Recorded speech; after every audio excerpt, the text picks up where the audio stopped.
É complicado eu falar agora dessa vitrine, dessa ascensão dessa cultura periférica, né?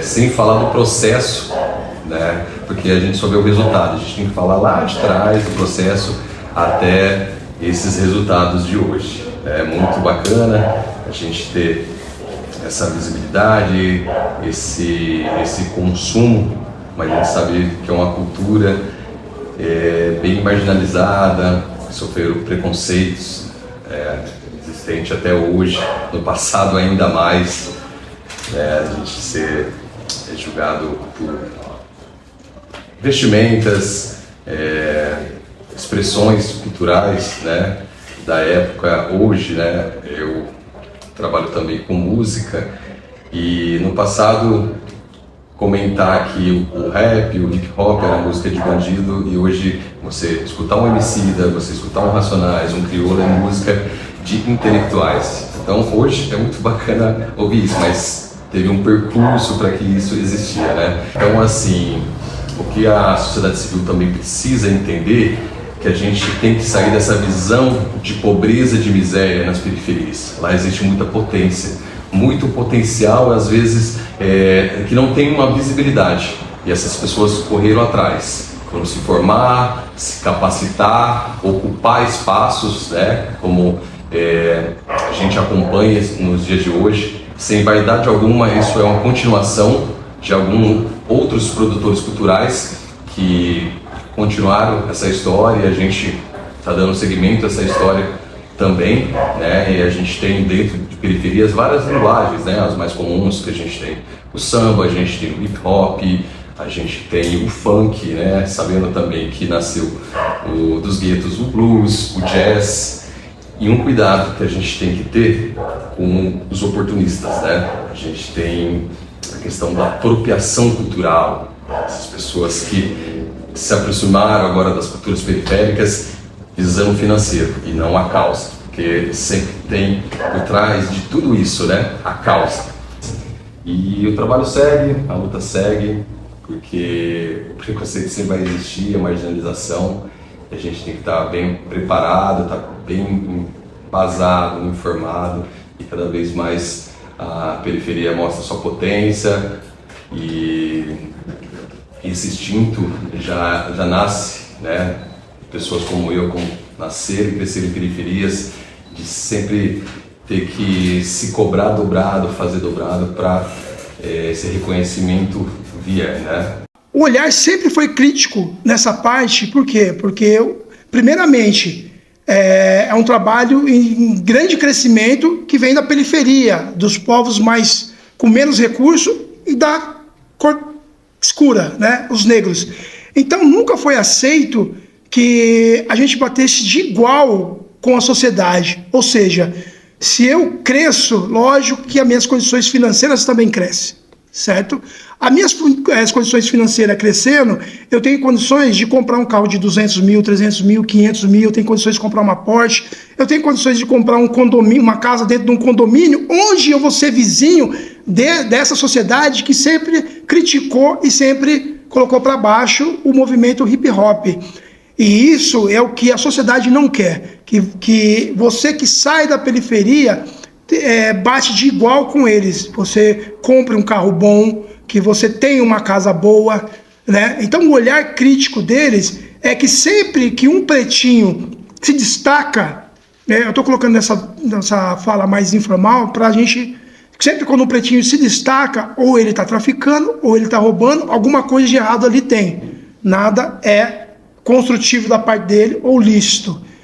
Então, o crescimento também do funk vem junto com o grande crescimento da marginalidade, né? Então, toda a sociedade vê um funkeiro como marginal. O funk e o hip hop, ele só é bonito quando as grandes mídias, quando as grandes pessoas que têm poder aquisitivo da sociedade fazem.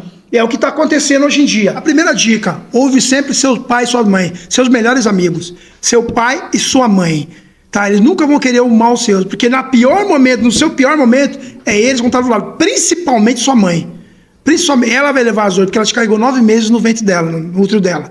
Tá? Então, é o seguinte: ouve sempre os seus pais, principalmente a sua mãe. Segundo, sempre estudar. Não importa o que você estiver estudando, entendeu? Estudar. Se você está na escola, dê sempre ouvido ao seu professor, porque ele é sempre o que te quer bem também.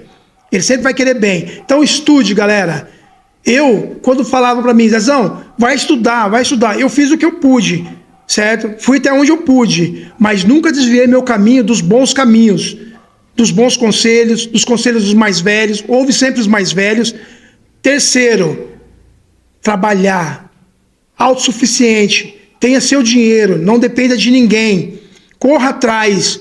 Nada cai do céu, nada é fácil. Se você quer ter um tênis bom, se você quer ter uma bicicleta boa, se você quer comprar sua moto, se você quer ter sua independência, vai trabalhar. Levanta cedo, não tenha preguiça. É um exercício do poder. E aí o que acontece? Muitas vezes nós sabemos que no Brasil existe toda a questão do preconceito racial, financeiro e tudo mais. E nessa briga de poderes, a gente sabe que a cultura periférica, muitas vezes, ela não tem a visibilidade que deveria ter. Principalmente de recursos, né, de recurso financeiro, de estar presente, por exemplo, nos centros culturais da cidade. Então eu vejo muito o papel do poder público de trazer essas pessoas, né? Então, assim como, por exemplo, o vereador legislativo, o que você faz? Qual é o papel do vereador? Ele representa um grupo de pessoas. Então, de você representar esse grupo de pessoas e brigar por esse espaço.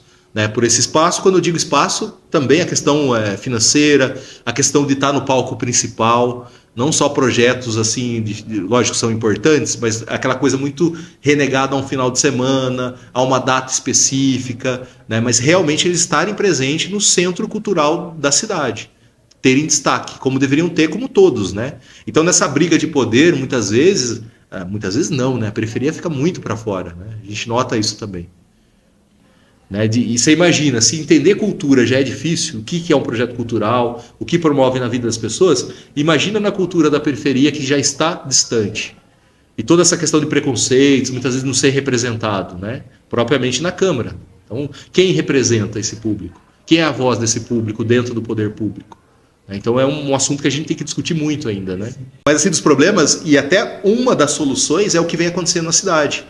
São vários grupos, então é esse trabalho mesmo de formiga, de várias áreas, né, de movimentar, de chamar um grupo, de conversar, de expor. É muito essa relação com as escolas. Né? Então eu vejo esse evento da Beleza Negra, foi um evento que foi todo dia lá, né, de várias pessoas participando, a questão religiosa, a questão cultural, a questão da música, né, do cabelo, então tudo isso da cultura afro sendo exposta ali.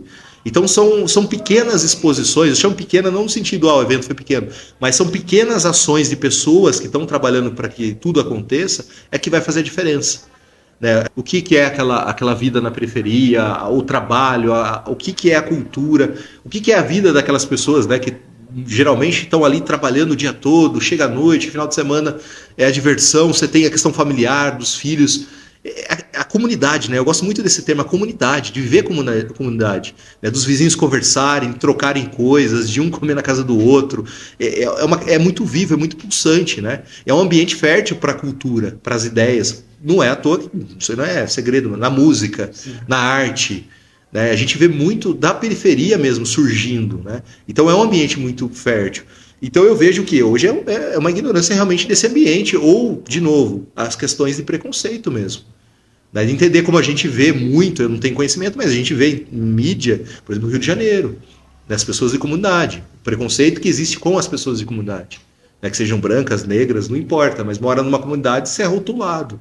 Está distante, é outro mundo. E onde vem essa influência musical hoje no Brasil, cultural e tudo mais? Muito dessas regiões, né?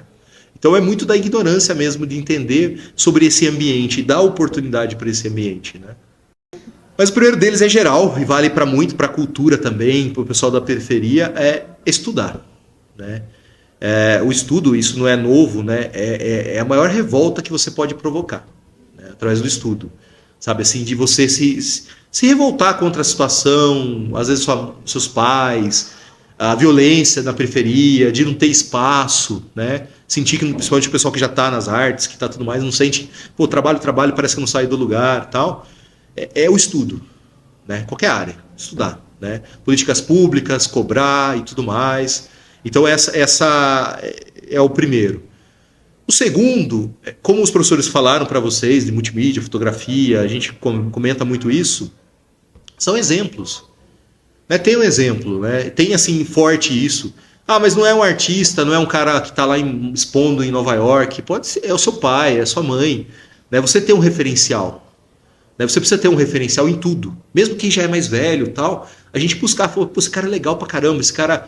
Eu mesmo, assim, depois de muito tempo, né, trabalhando numa empresa, assim, eu vi os caras, falei, putz, esses caras são demais, meu. Os caras, sabe, E ter esses caras como exemplo, a gente cresce, a gente sobe um degrau. Né? Então, ter esses exemplos. E terceiro, é fazer acontecer. Sabe, mesmo que você tenha tão pouco, muito pouco, faz acontecer, sabe? No final é você, né? Eu tenho uma vez que quando comecei a falar, fazer palestras, assim, uma professora falou para mim, cara, você tem todo mundo te ajudando, uma sala tal, mas quando você vai falar em público, é só você. Sabe, é só você. Não, é a sua cabeça, a sua respiração, para tudo. E a gente é assim, mesmo você tendo família, namorado, esposa, marido, que te apoiando, cara, nas decisões, no dia a dia, é só você. Então pega e faça. Pega e faça. Ah, não consigo fazer muito hoje? Faça o que você consegue hoje. Sabe? Porque senão eternamente a gente vai reclamar, a gente vai ficar olhando para os outros, vai ver o exemplo dos outros. Ah, ele conseguiu. Ah, porque a gente fica dando desculpa, né? Ah, porque o pai dele ajudou, porque não sei quem emprestou dinheiro. Ah, porque ele é irmão não sei de quem. Né? Mas não, faça. Começa.